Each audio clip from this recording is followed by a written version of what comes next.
નમસ્કાર દર્શક મિત્રો, તેલકા ન્યૂઝમાં આપ સૌનું હાર્દિક સ્વાગત છે। 2 જુલાઈ 2024ના દિને વલસાડ ખાતે ધરમપુર તાલુકા અને કપરાડા તાલુકા ખાતે ચાલતી સરકારી માધ્યમિક શાળા અને મોડેલ સ્કૂલોમાં નેવાસી પટાવાળાની સિક્યુરિટીનો કેસી એન્ટરપ્રાઇઝિસ એજન્સી દ્વારા છેલ્લા 4 મહિનાનો પગાર કરેલ ન હોય પગાર સ્લીપ અને પીએફ બાબતે કલેક્ટર શ્રી વલસાડ અને જિલ્લા શિક્ષણાધિકારી શ્રી વલસાડને રજૂઆત કરવામાં આવી।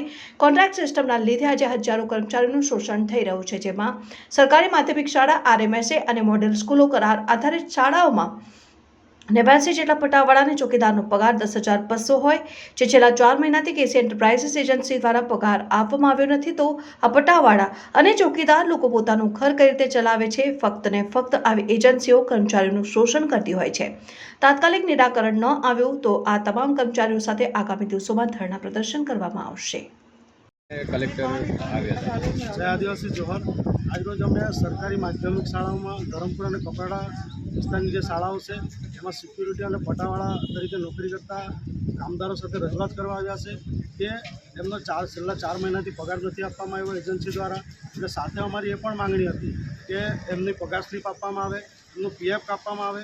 મને લાગી રહ્યું છે કે ક્યાંક ને ક્યાંક આ એજન્સીઓને આપી દેવાના બહાને અમારા આ સિક્યુરિટી ભાઈઓનું શોષણ કરવામાં આવ્યું છે। દરેક જગ્યાએ કોન્ટ્રાક્ટ થતા હોય એના લીધે કર્મચારીઓનું શોષણ થાય છે। જો તમારી માંગણી સંતોષવામાં ન આવે તો આગામી શું પગલાં રહેશે? અમે ટૂંક જ સમયમાં 80 જણા જેટલા છે પટાવાળા અને સિક્યુરિટી એમની સાથે મિટિંગ કરીશું અને આગામી દિવસનો કાર્યક્રમ કરીશું।